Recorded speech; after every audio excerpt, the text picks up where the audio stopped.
Once upon a time, in the heart of a very big city, where people paraded themselves in luxury cars to prove to the world that they were wealthy, a woman who was by far one of the richest women in the country lived her life without a car, whilst people of her caliber drove around in expensive cars and convoys.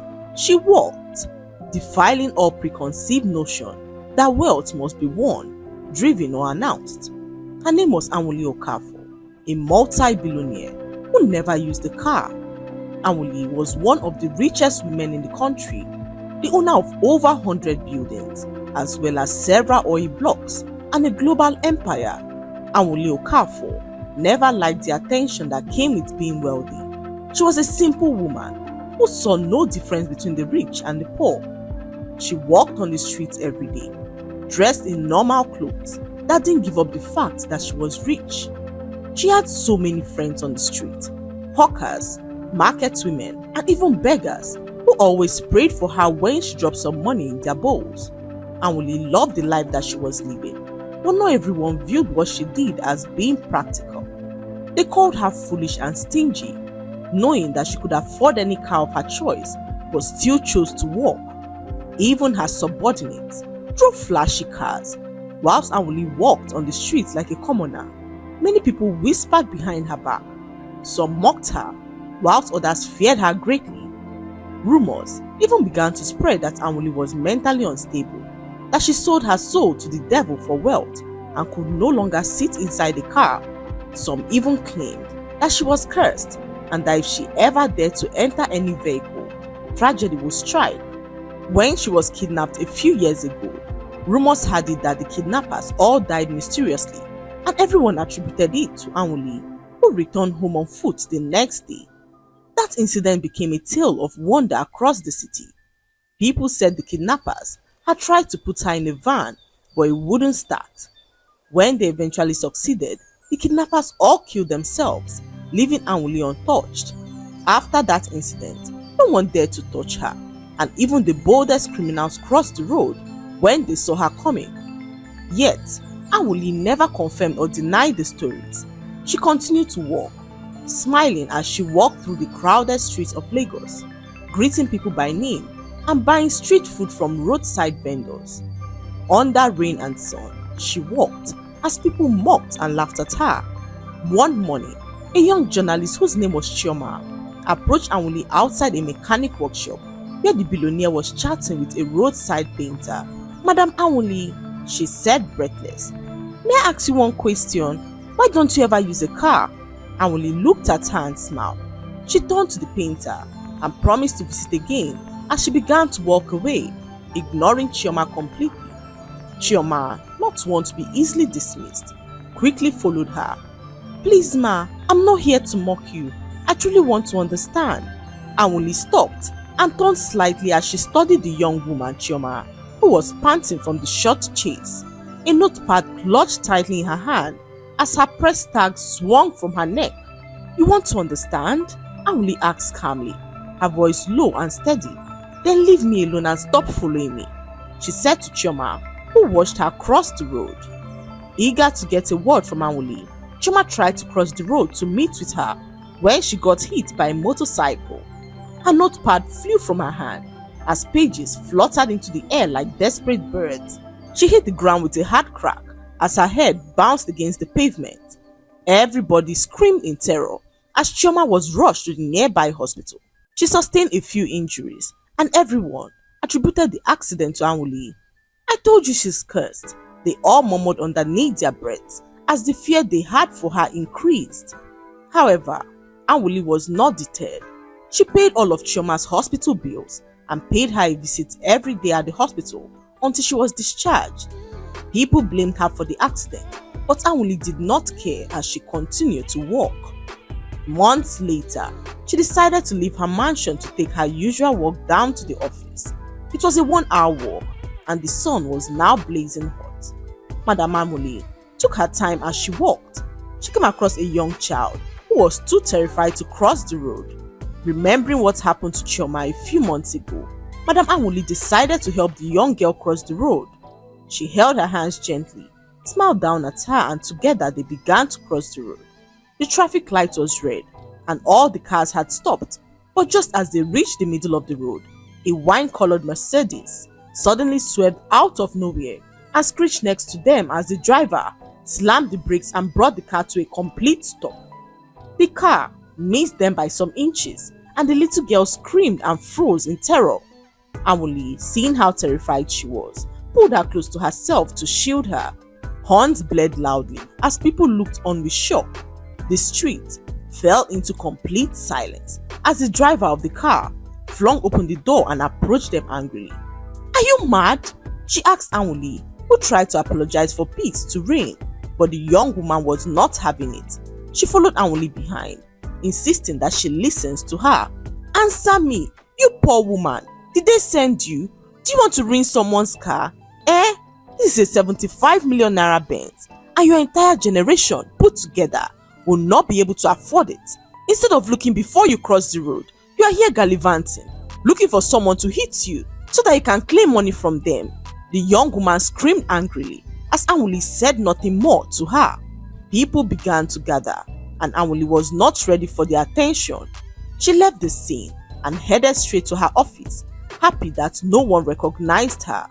As she stepped into the lobby of her company's headquarters, her staff dressed in sharp suits and polished heels all stood still as they watched her walk to the private elevator that led to her office. Her assistant Uche, a tall, graceful woman in her early 30s, was already waiting by the private elevator, a tablet tucked under her arm. Uche had a quiet elegance about her, the kind that didn't demand attention but commanded respect. A first-class graduate from the University of Ibadan, she had worked her way up from a junior analyst position to become the personal assistant of the most powerful woman in the country, not because of connections, but because of her integrity, precision, and an unwavering loyalty to Madam Anwuli. To many of the staff, Uche was an enigma. She spoke rarely, but when she did, people listened. They said she was Anwuli's shadow, always by her side, always watching, always listening. What most people did not know was that Uche had lost her parents in a building collapse 10 years ago, a tragedy that had been traced to the negligence of a construction company that Anwuli's firm later shut down. Uche never forgot, and neither did Madam Anwuli. Since then, their relationship had been more than professional, built on trust, forged in loss, and bound by an unspoken understanding of pain. Uche had found not just a boss, but a purpose. As they stepped into the elevator heading to her office, Uche stood in her usual corner, eyes fixed on her tablet, but her mind always 3 steps ahead. They arrived at the office minutes later, and Uche stood still in the corner with her tablet as Anwuli stood by the glass wall in her office. The view of the city stretched endlessly as she stood there for a minute, savoring the view, as she said a short prayer before heading for her chair. This was a daily ritual for her, a moment of silence to center herself, to thank God for the grace that had brought her from nothing to everything. No matter the chaos outside, no matter the gossip around her, or the venom that they spat on the streets, Anwuli began each day with gratitude. Uche, still holding her tablet in her hand, cleared her throat softly and informed her that Chief Obiora had arrived. Chief Obiora was the managing director of Beso Construction, a company who had been vying for a contract in her company for so many years. Anwuli had always been cautious about granting his company the contract. She admired his business acumen, but rumors of his loose ethics had made her skeptical about giving him the contract. Still, today, she had agreed to see him, mostly out of courtesy and curiosity. "Let him in," she said to her assistant Uche, who went out to let him in. A few moments later, a young beautiful woman walked into the office all smiles as she froze on seeing her. It was the same woman who insulted Anwuli a few moments ago down the road. She was Chief Obiora's only daughter. Chief had an emergency to attend to a few minutes ago, so he called his daughter to represent him in the meeting, which he promised to join in a few minutes.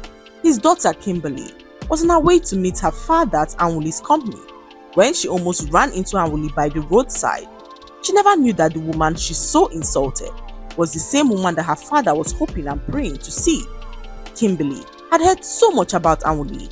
She knew how much her own father looked up to her and even prayed to be given the contract that they applied for. Now, here she stood before Anwuli, her confidence faltering as she began to plead for forgiveness. Anwuli sat still behind her desk, her expression unreadable. She said nothing for several long seconds, letting Kimberly's discomfort fill the room like a smoke. Kimberly took a shaky step forward, her voice low and trembling. "Madam Anwuli, I'm sorry. I didn't know it was you. Please forgive me for what I said earlier. I wasn't thinking." Anwuli slowly rose from her chair and walked towards her, her face calm as she looked directly into Kimberly's eyes. "You didn't need to know it was me," she said quietly. "You just needed to treat a fellow human being with respect." Kimberly's eyes filled with tears. "Please, I was just angry. I didn't mean to," she said to Anwuli, who shook her head in disappointment as she began to speak. "Didn't mean to call me a poor woman? Didn't mean to mock a stranger in public or to judge someone by the dust on their feet and the simplicity of their clothes." Kimberly dropped her gaze in shame as her father walked into the office smiling, apologizing to Anwuli for his brief absence. "Madam Anwuli, I deeply apologize for not being here earlier. I trust my daughter is already walking you through our proposal," he said to Anwuli, whose face was stern as she walked to her chair. Chief Obiora could feel that something was wrong. He glanced at his daughter as he tried to decipher what could have happened, but Kimberly remained mute, her eyes now red from crying.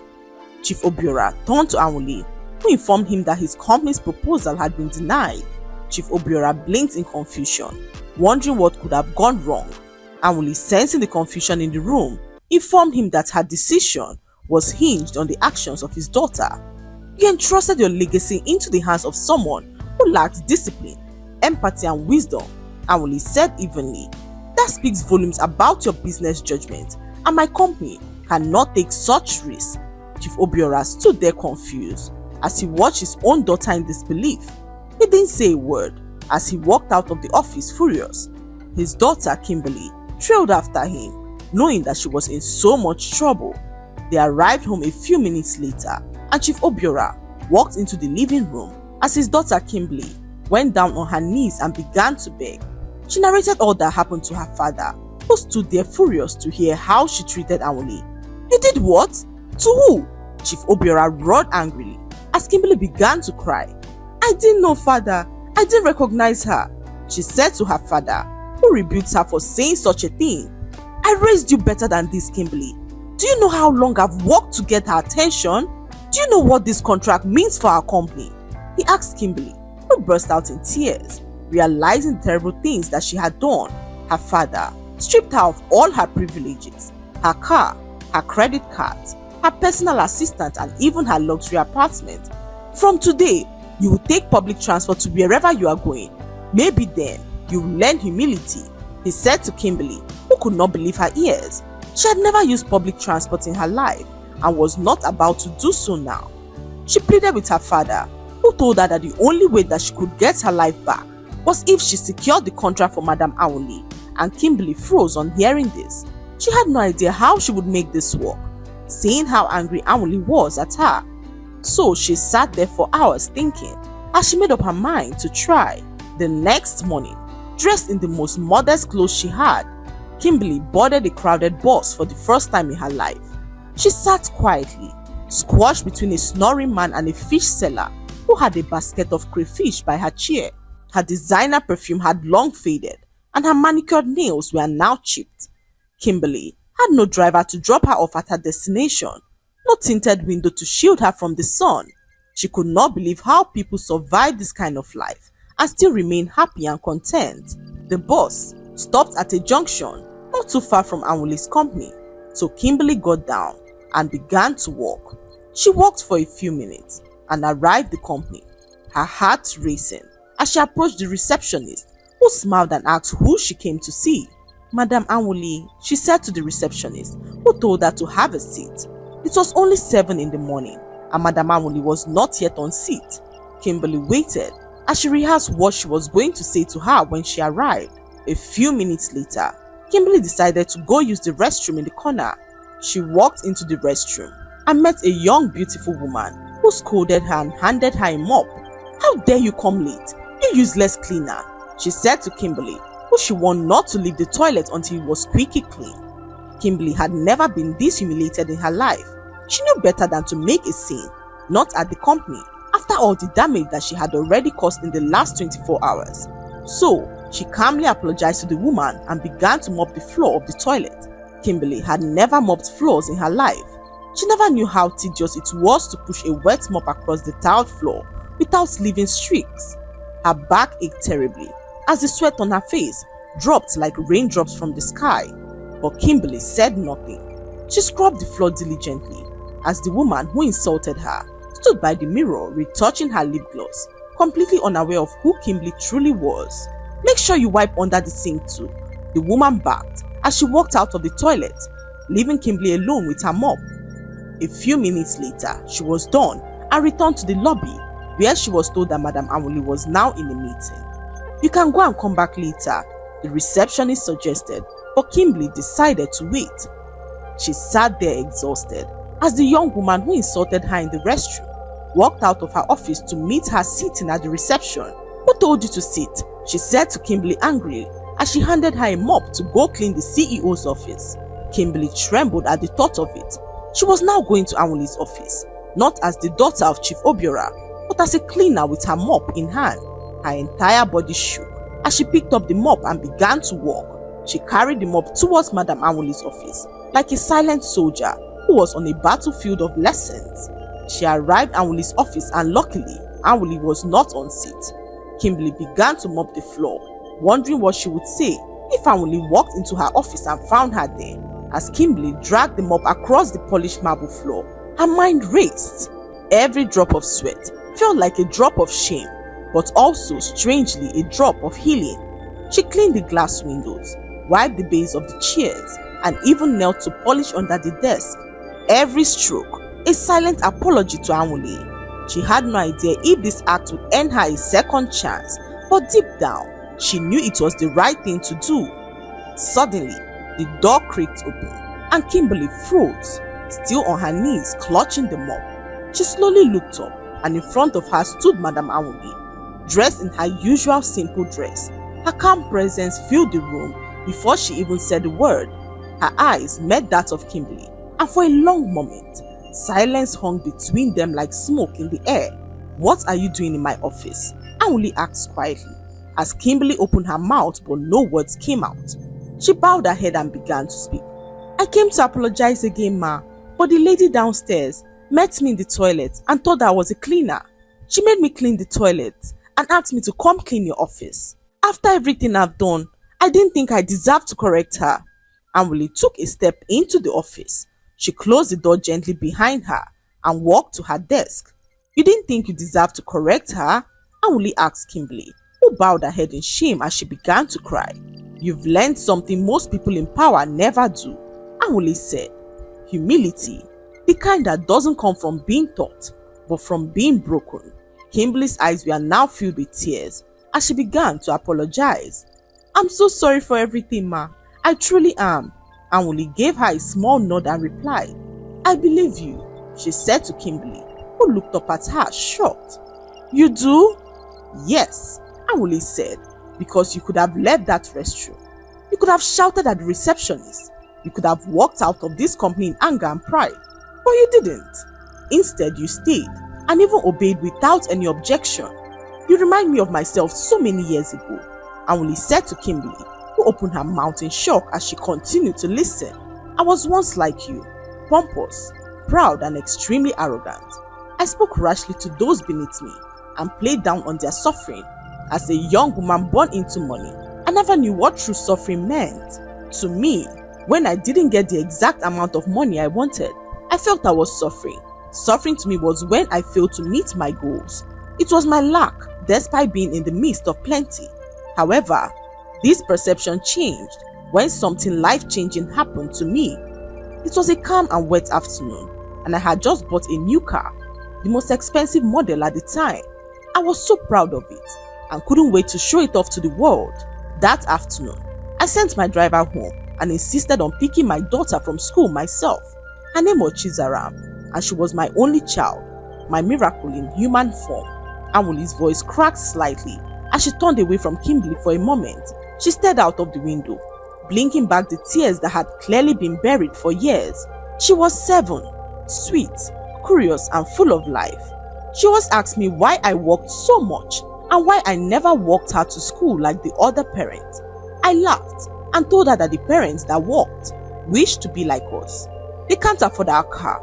That's why they are walking, I said to my daughter. But Chizaram insisted that she wanted us to walk. Filled with so much rage, I forced her into the car and began to drive, ignoring the fact that she fought me away, screaming that she wanted to walk. I could not understand why my daughter would prefer to walk to school, despite knowing that we had a brand new car. So I drove, ignoring her cries and protests at the back of the car. A few minutes later, we arrived at a busy junction, and just as I was about turning into the road ahead, a huge truck ran into my car and killed my daughter on the spot. I survived the accident, but the guilt stuck to me for all these years. If only I listened to my daughter and walked, she might be alive today. So I never used the car again and decided to walk for the rest of my life to make my daughter happy. Anwuli's voice broke completely, her shoulders trembling as she stood before the tall glass window. I walked because that's what she wanted. Just one simple thing. One walk. One moment of bonding. Of being human. Not wealthy. And I chose pride instead. Kimberly was weeping silently now, her face wet with tears. The mop lay forgotten beside her. I used to think that walking was beneath me, that the world should clear the road when I passed. Anwuli continued, her voice hoarse. But now, I walk in her memory. Every step I take is a step I should have taken with her. Every mile beneath my feet is a silent apology to my daughter. She turned back to Kimberly, and for the first time, the powerful billionaire didn't look like an untouchable figure. She looked like a mother, broken, grieving, and forever changed. She died in my arms, Anwuli whispered, her voice trembling. She was still wearing her seatbelt. Her lips had stopped moving. Her body was limp, and all I could do was scream her name into a silence that never answered. Kimberly's entire body shook with sobs as she dropped her head into her hands. I walk not because I am cursed, Anwuli said, walking towards her, but because I am carrying a promise. I made a vow that I would never let my pride cost me someone's life again, that I would never forget how a single act of arrogance took away everything that ever mattered to me. She placed a hand on Kimberly's shoulder. And now, you two have a chance to choose. Will you live to impress or to impact? Kimberly nodded slowly, still crying, but something had shifted in her. She had walked into Anwuli's building, trying to fix a mistake, but she was living with something deeper, a lesson etched in pain, humility, and love. And Madam Anwuli, the billionaire who never used the car, walked out of her office once more, her steps slow, silent, and sacred, as though a little pair of invisible feet were walking beside her. Kimberly no longer cared about her father's wealth. She decided to build a life for herself, a life rooted not in entitlement, but in empathy. She sat quietly on the couch outside Anwuli's office, still stunned from everything that had just happened. Her eyes were puffy, her hands clenched. She hadn't even noticed Uche, Madam Anwuli's assistant, walk in until she felt the gentle weight of her hand on her shoulder. Go home, Uche said softly. You've done enough for today. Kimberly looked up. I'm sorry if I caused trouble.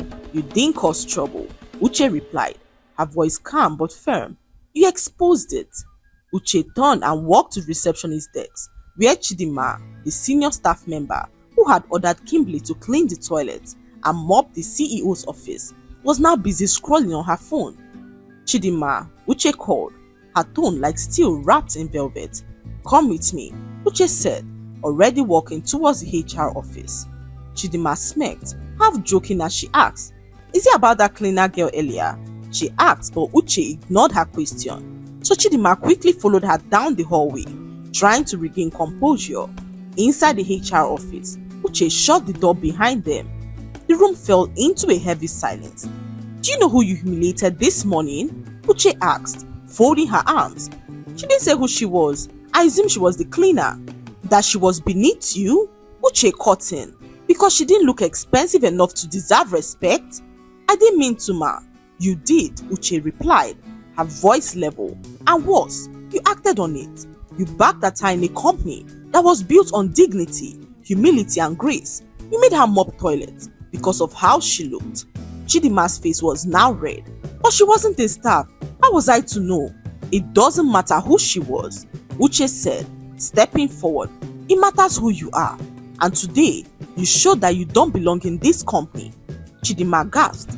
Ma, are you firing me? No, Uche said coldly. I'm releasing you from a position you never respected. She placed an envelope on the table. Your letter. HR has been informed. Kindly pack your belongings and leave. Chidima blinked, stunned. But this isn't fair. Firing me because of one mistake. One mistake rooted in arrogance, Uche said, turning to leave. And this company has no space for this kind of legacy. As she opened the door, she paused and said, next time you meet someone in plain clothes, remember, it's not the fabric on their back that defines them. It's the weight of their story, she said as Chidima packed up her things and left. Weeks later, Kimberly joined the internship program at Madam Anwuli's company. No special treatment, no family name to fall back on. She started from the ground, just like everyone else, filing documents, running errands, sitting in overcrowded buses, eating roadside food, and listening more than she spoke. For the first time in her life, she understood the value of people beyond what they own. She worked diligently, with sincerity, and slowly earned her respect and position in the company, not as Chief Obiora's daughter, but as Kimberly, the hard worker who through sweat and tears became the chief operating officer of the company. Even her father was so proud of her, and Kimberly had Anwuli to thank for her success.